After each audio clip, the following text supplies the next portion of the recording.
Hello बच्चों, आज मैं दिव्यम पुस्तक जो कक्षा 6 की पुस्तक है दिव्यम पाठ 17 अशुद्धि संशोधनम, यह पाठ लेकर के आज मैं प्रस्तुत हुई हूँ।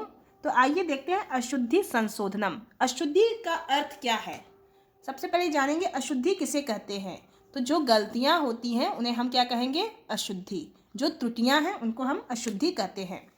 तो अशुद्धि का अर्थ है वाक्य का व्याकरण के नियमानुसार न होना, अर्थात जो नियम व्याकरण के लिए निर्धारित किए गए हैं उन्हीं के अनुसार वाक्य का निर्माण होना चाहिए, नहीं तो वह वाक्य क्या कहलाता है? अशुद्ध माना जाएगा। वाक्य का निर्माण करते समय कुछ त्रुटियां यानी कुछ अशुद्धियां हो जाती हैं, उन्हें निम्नलिखित नियमानुसार हम शुद्ध कर सकते हैं। आइए देखते हैं अशुद्धि संशोधन के प्रकार। हम कैसे गलतियों का संशोधन कर सकते हैं, जो त्रुटियां हैं किस प्रकार हम संशोधित उसे कर सकते हैं। तो पहला है कर्ता क्रिया संबंधी अशुद्धियां, यानी कर्ता अर्थात सब्जेक्ट, क्रिया मतलब वर्ब, इन दोनों से संबंधित गलतियां होती हैं, तो उसको हम कैसे सुधार सकते हैं। तो यहाँ लिखा है वाक्य निर्माण करते समय कर्ता और क्रिया का पुरुष एवं वचन समान रखना चाहिए, अर्थात जिस में कर्ता है से प्रथम पुरुष का कर्ता है तो क्रिया भी प्रथम पुरुष की होनी चाहिए। अगर एक वचन का कर्ता है तो क्रिया भी उसकी एक वचन की होनी चाहिए। तो वाक्य का निर्माण करते समय, वाक्य को बनाते समय हमें कर्ता और क्रिया का पुरुष एवं वचन समान रखना चाहिए, असमान नहीं, समान। जैसे लिखा है यहाँ पे एक अशुद्ध वाक्य है, उसको हम शुद्ध करेंगे। लिखा है सह पठसी, सह पठसी वह पढ़ता है। सह पठसी मतलब वह पढ़ता है।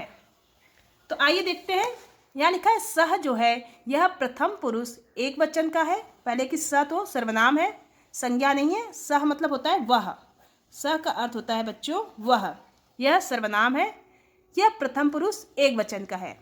और जो क्रिया है वह क्या है? मध्यम पुरुष एक वचन का है। जैसा कि नियम में हमने पढ़ा कि जिस वाक्य में कर्ता अगर समान हो चाहिए, कर्ता और क्रिया समान हो चाहिए। हालांकि देखिए कर्ता प्रथम पुरुष एक वचन का है और क्रिया क्या है? मध्यम पुरुष एक वचन का है। मध्यम पुरुष एक वचन का है, तो ये क्या है? अशुद्ध है, यह समान नहीं है। तो हमें क्या करना है? कर्ता के अनुसार क्रिया रखना है। ये नहीं कि क्रिया के अनुसार कर्ता करेंगे। हम कर्ता संबंधी अशुद्धि कर रहे हैं तो कर्ता के अनुसार हमें क्रिया रखना है। तो सह पठति वह पढ़ता है। सह पठति का अर्थ होता है बच्चों वह पढ़ता है। यह वाक्य बिल्कुल संस्कृत के हिसाब से सही है। सह मतलब वह, पठति मतलब पढ़ता है। कर्ता जो है प्रथम पुरुष एक वचन का है तो क्रिया भी प्रथम पुरुष एक वचन का है, यानी कर्ता और क्रिया एक ही वचन का होना चाहिए और एक ही पुरुष का होना चाहिए। तो यह वाक्य शुद्ध है। और ये वाक्य क्या था? सह पठसी, यह वाक्य अशुद्ध था। आगे बढ़ते हैं दूसरे उदाहरण की तरफ। ते पठति, ते पठति। अब देखिए ते जो है यह तो प्रथम पुरुष का है और पठति भी प्रथम पुरुष का है, लेकिन ते जो है वह वचन अलग है इसका। तो हमें बताया गया ना कि कर्ता क्रिया संबंधित में हमें क्या क्या ध्यान देना है? पुरुष और वचन। तो यहाँ पे लिखा था ते पठति। ते तो हालांकि आपका प्रथम पुरुष का है, प्रथम पुरुष का है, लेकिन वचन जो है वह एक वचन का नहीं है। और क्रिया क्या है? प्रथम पुरुष का एक वचन है। ते क्या है? प्रथम पुरुष का बहुवचन है। तो हम क्या करेंगे? क्रिया के अनुसार कर्ता रखेंगे। तो हमें पठति के क्या करना है? ते की जगह सह, सह पठति लिख देंगे। सह पठति, सह पठति, इसको हम बदल देंगे सह पठति में, जिससे हमारा यह वाक्य बिल्कुल सही हो जाएगा। सह पठति से वाक्य क्या होगा? सही हो जाएगा। ठीक है, तो यह आपका वाक्य बिल्कुल शुद्ध है।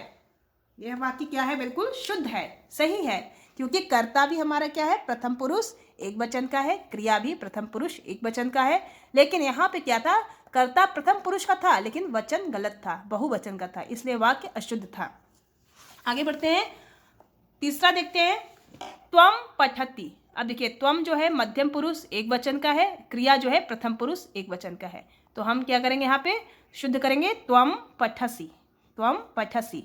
वयम पठामि, तो वयम पठामि, यहाँ पे क्या है पठामि जो है वह उत्तम पुरुष का एक वचन है, लेकिन वयम जो है यह उत्तम पुरुष का बहुवचन है, तो यह बिल्कुल गलत है। तो यहाँ लिख देंगे अहम पठामि, अहम पठामि हो जाएगा। तौ पठति, तो हो जाएगा तौ जो है वह प्रथम पुरुष का द्विवचन है, क्रिया जो है यह प्रथम पुरुष का एक वचन है। हालांकि यहाँ लिखा ना पुरुष एवं वचन समान होना रखना है, नियम को ध्यान से देखना है, पुरुष एवं वचन समान रखना है।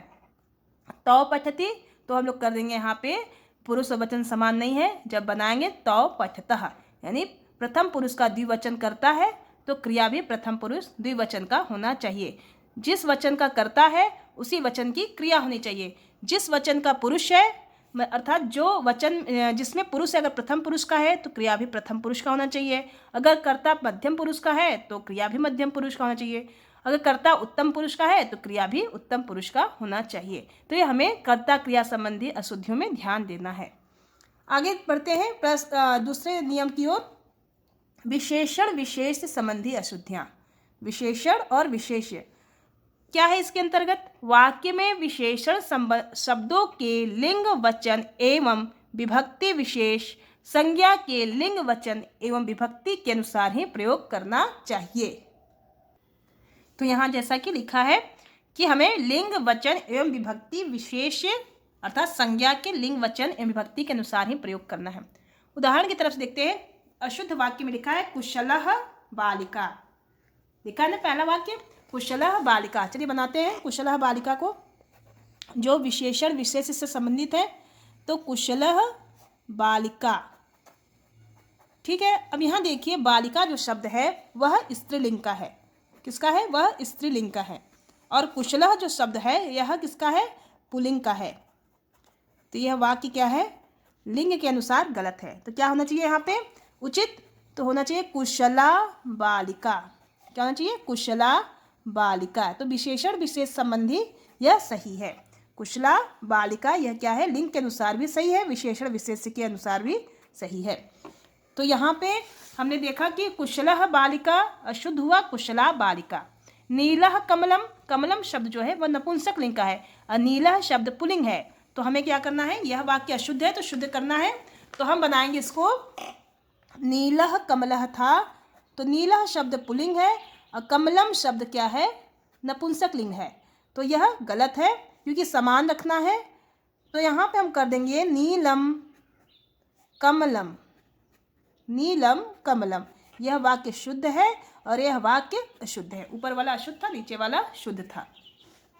ठीक है, तो ऐसे ही हम विशेषण विशेष संबंधी जो अशुद्धियाँ हैं उसको सुधारेंगे। आगे बढ़ते हैं। लिखा है थर्ड में प्रवीणः बालिका, प्रवीणः बालिका। अब प्रवीणः जो है यह क्या है? आपका पुल्लिंग शब्द है और बालिका स्त्रीलिंग है। तो विशेषण विशेष के अनुसार गलत है क्योंकि जिसमें आपका जिस लिंग में होगा विशेषण विशेष उसी लिंग में विशेषण भी होना चाहिए। तो यहाँ पे प्रवीणः बालिका जो है यह क्या है? प्रवीण शब्द क्या है? पुल्लिंग है और बालिका शब्द जो है वह क्या है? स्त्रीलिंग है। अगर बालक रहता तो चल जाता, लेकिन बालिका दिया है तो यह क्या है? गलत है। तो हम लिख देंगे प्रवीणा बालिका। यह वाक्य क्या है? शुद्ध है। यह वाक्य शुद्ध है, यह वाक्य अशुद्ध है। विशेषण विशेष के अनुसार यह अशुद्ध है। लिखा है फोर्थ नंबर में चतुरः बालिका, चतुरः बालिका। अब यहाँ पे देखिए बालिका शब्द स्त्रीलिंग है और चतुरः शब्द जो है यह पुल्लिंग है।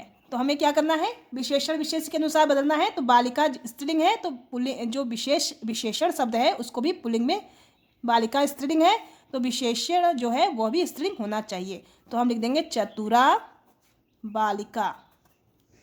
तो यह विशेषण विशेष संबंधी नियम सही है। शीतलम चंद्रः, शीतलम चंद्रः। अब देखिए चंद्रः जो है यह पुल्लिंग है, शीतलम शब्द नपुंसक लिंग है। तो हमें क्या करना है? पुल्लिंग के अनुसार इसको रखना है। तो शीतलम चंद्रः हमें जब बदलेंगे विशेषण विशेष के अनुसार तो लिख देंगे शीतलः चंद्रः। जिस अनुसार हमारा विशेष रहेगा उसी के अनुसार हमारा विशेषण रहेगा। शीतलः चंद्रः। अगर हमारा पुल्लिंग है विशेष्य तो विशेषण भी पुल्लिंग होगा। अगर हमारा विशेष नपुंसकलिंग है तो क्या होगा? अगर नपुंसकलिंग है तो विशेषण भी नपुंसकलिंग में होगा। जिसके अनुसार हमारा विशेष रहेगा उसी के अनुसार हमारा विशेषण होगा। अब आगे बढ़ते हैं संख्या संबंधी अशुद्धियां। संख्यावाची शब्द विशेषण होते हैं। ध्यान से सुनिएगा, परीक्षा में पूछा जाता है संख्यावाची शब्द क्या है। संज्ञा है कि सर्वनाम है कि विशेषण है कि क्रिया है।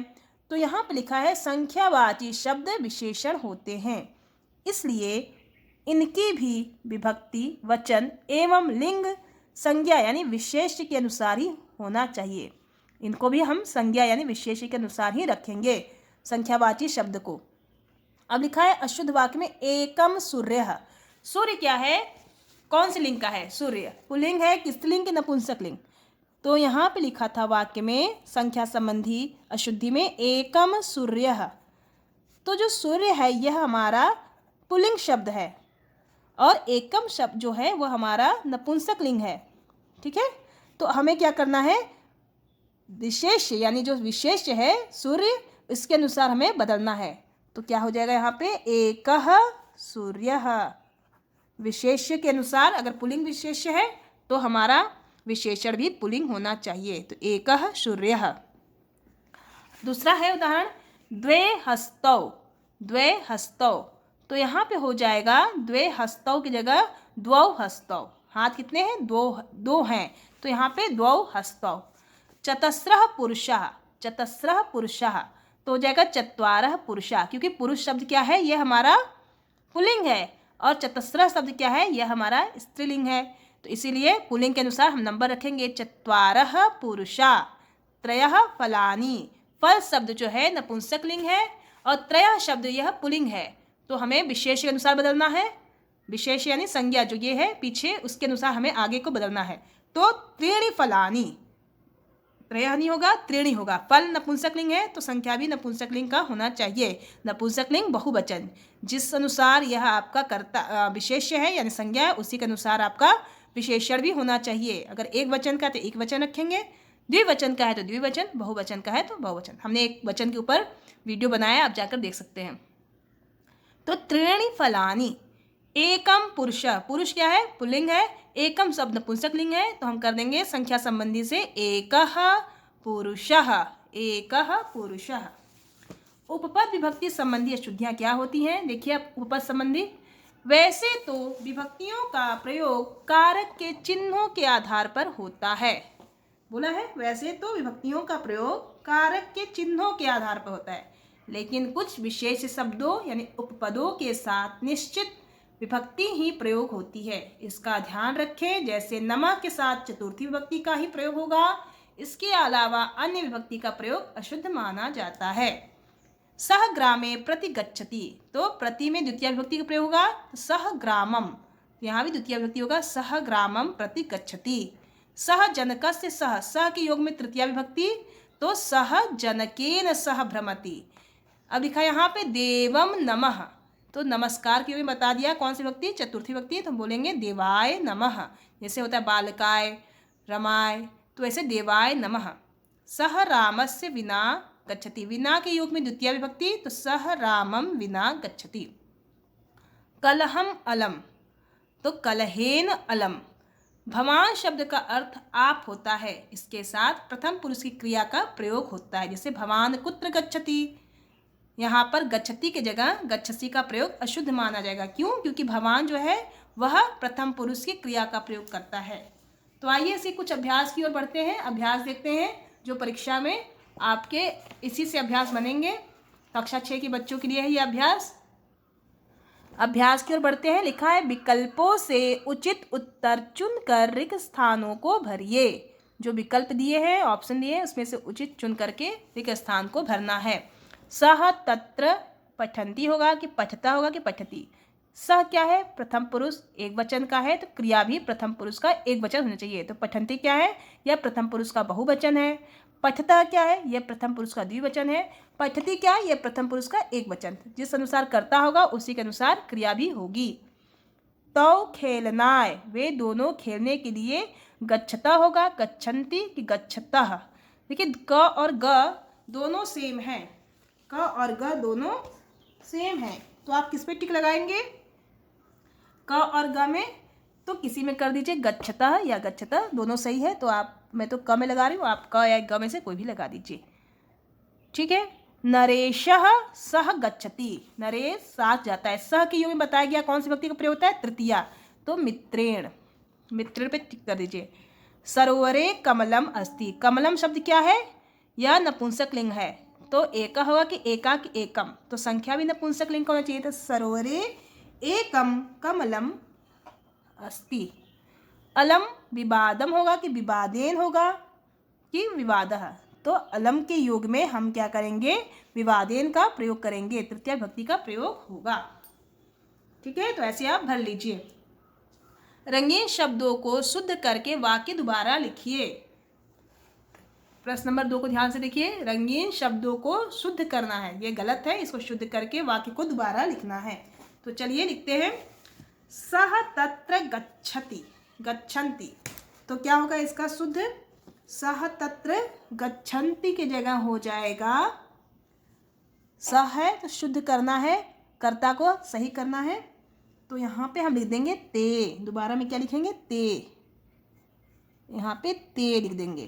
ते तत्र, जो रंगीन शब्द है उसी को चेंज करेंगे और सब एज इट इज लिख देंगे, जैसे लिखा है वैसे हम लिख देंगे।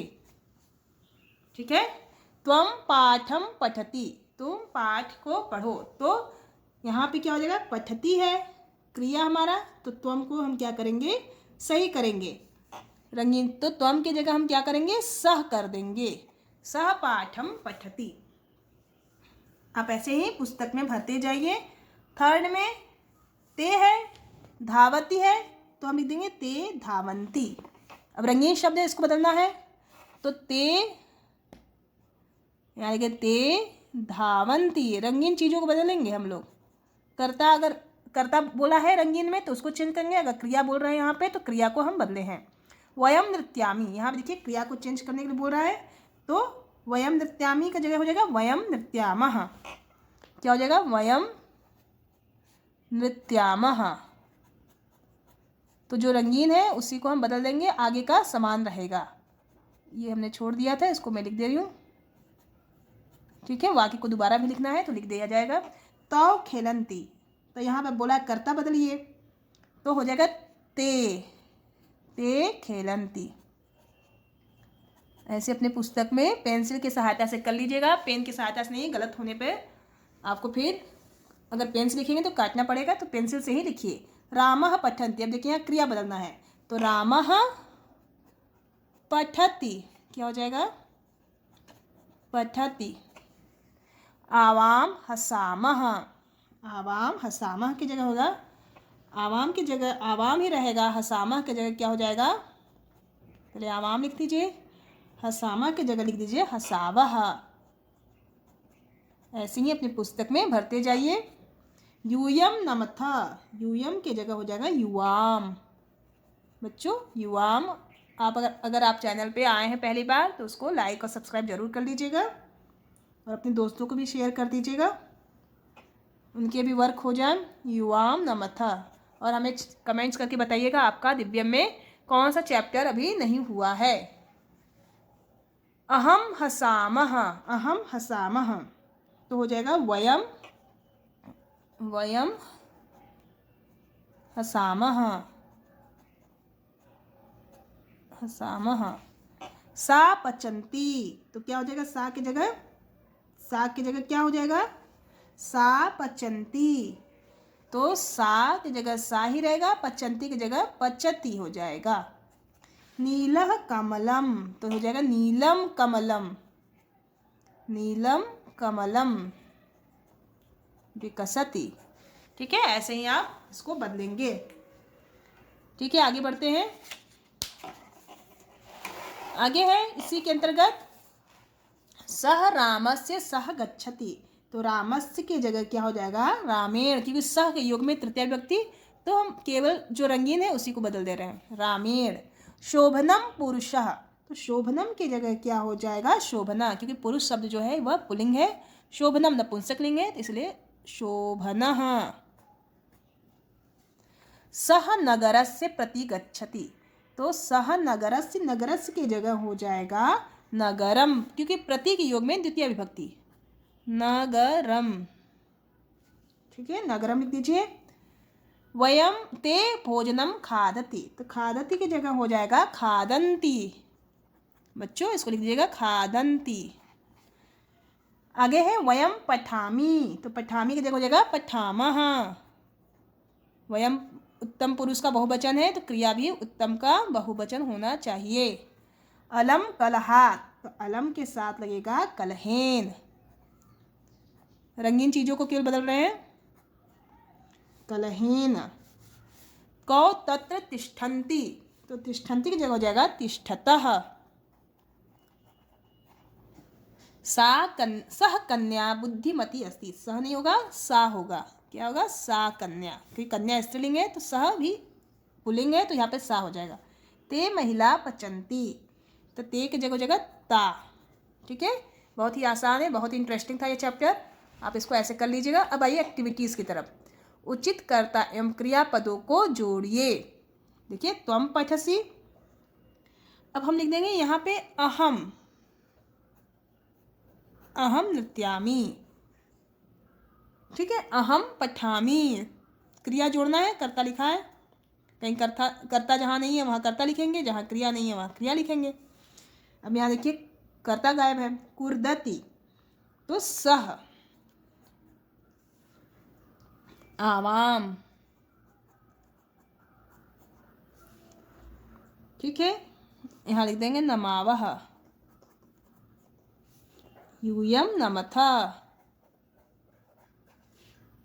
तो लिखता है। इसको अपने पुस्तक में ऐसे ही भर लीजिए जैसे भरा गया है। और आप ना यहाँ पे कमेंट्स बॉक्स में जरूर लिख के भेजिएगा कि आपको यह वीडियो कैसा लगा, और जो मैं पढ़ा रही हूँ वो आपको समझ में आया, कितना आपका चैप्टर हुआ है, और आपके टीचर ने यह चैप्टर कराया है कि नहीं, इसको जरूर करके भेजिएगा। कुशलाह नराह, उदाहरण के अनुसार लिखिए कुशलाह नराह। अब आगे लिखना है प्रवीणा, यहाँ लिख देंगे हम प्रवीणा,